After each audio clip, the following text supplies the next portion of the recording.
In today's video, we come to the beautiful city of Basel to see the beauty that is the Skyview Lounge. And later on we find that I'm going to miss my connection in Amsterdam. Oh dear.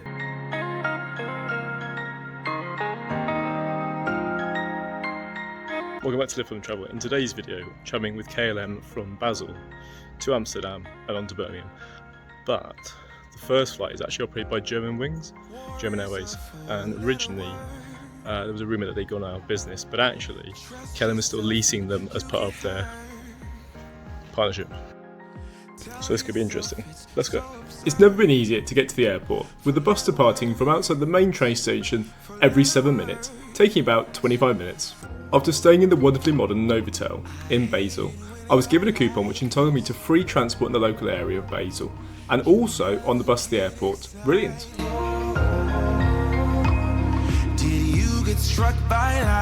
Sounds really easy. The bus goes every 7 minutes. It takes about 20 minutes to get to. And this is where the fun started. Originally, I was flying from Basel to Amsterdam with a 1 hour 10 connection. Unfortunately, the first flight was delayed. I headed to the KLM desk in search of help. So it was an unexpected change of events. Because I would have missed my connection in Amsterdam, I'm now going with Lufthansa by Frankfurt. Coming up, we discover one of the best third-party lounges in Europe. And we get to fly on a tiny 14-year-old plane that is a joy to fly on, the RJ 900.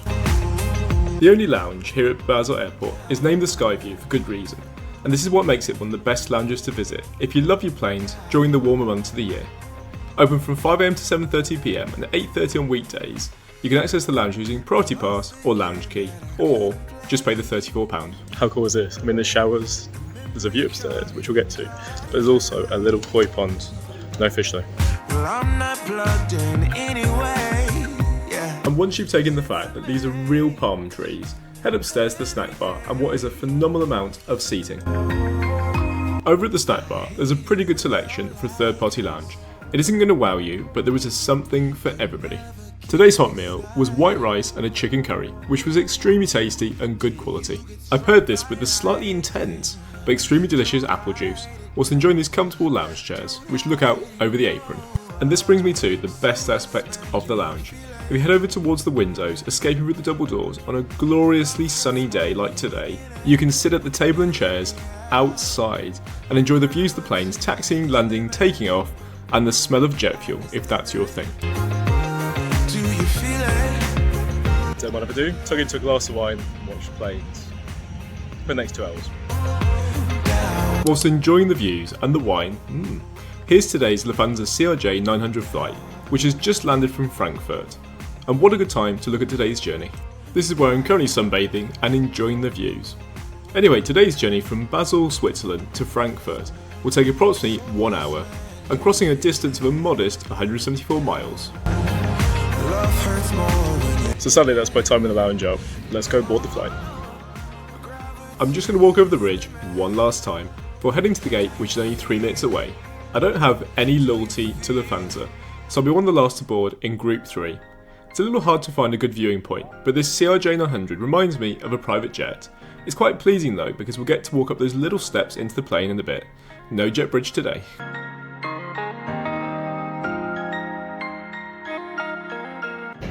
I do love a little tour.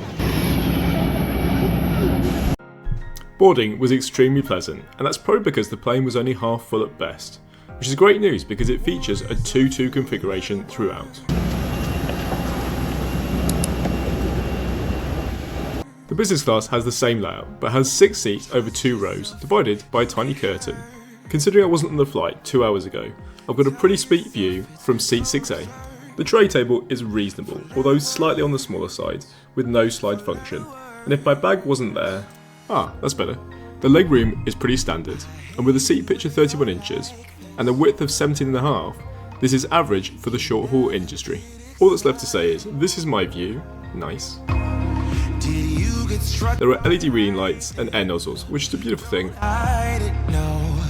and I'll see you after the takeoff. If you are sitting in the first row or emergency exit rows 16 and 8. Love hurts more when you're in it. Yeah. Gravity at its limit.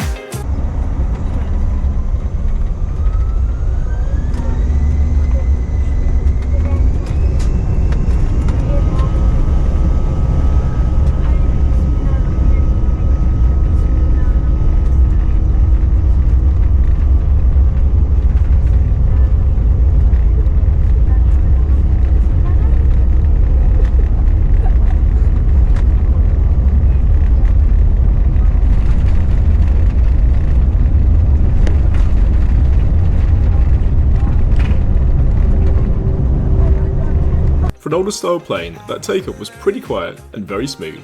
And with no more than 30 minutes before landing, it was time for a very quick in-flight service. That you keep your seatbelt fastened whenever seated in case of any unexpected turbulence. This also applies if the seatbelt signs are switched off. For such a short flight, you still receive a bottle of water, which was very much appreciated, and a branded Lufthansa chocolate bar, which I ate at home but was deliciously sweet and tasty.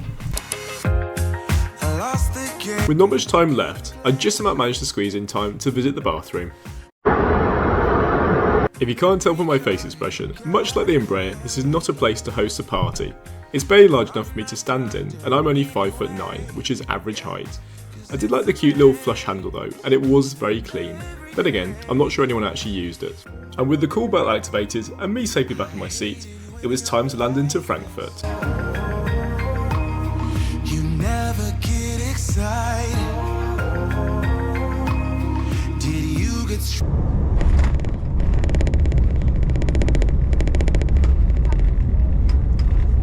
by lightning? Having safely landed at Frankfurt and being such a small plane, we parked up at a remote gate, which means to my joy and others' horror, that's a bus back to the terminal.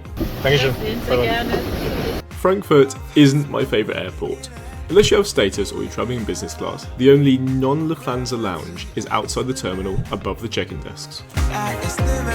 Never mind, it's back to the terminal for today's flight conclusion. So how was the flight? I don't know why people hate that flight so much, or that plane. I thought it was really nice, it was comfy, it was cosy. I wouldn't say the seats were particularly small either. I think for 1 or 2 hours it's fine. Obviously you got stuck in it for 5 hours, it's going to be a problem. That's really all I can say. Fun little jet, fun in the wind. And as always, thank you so much for watching and supporting our channel.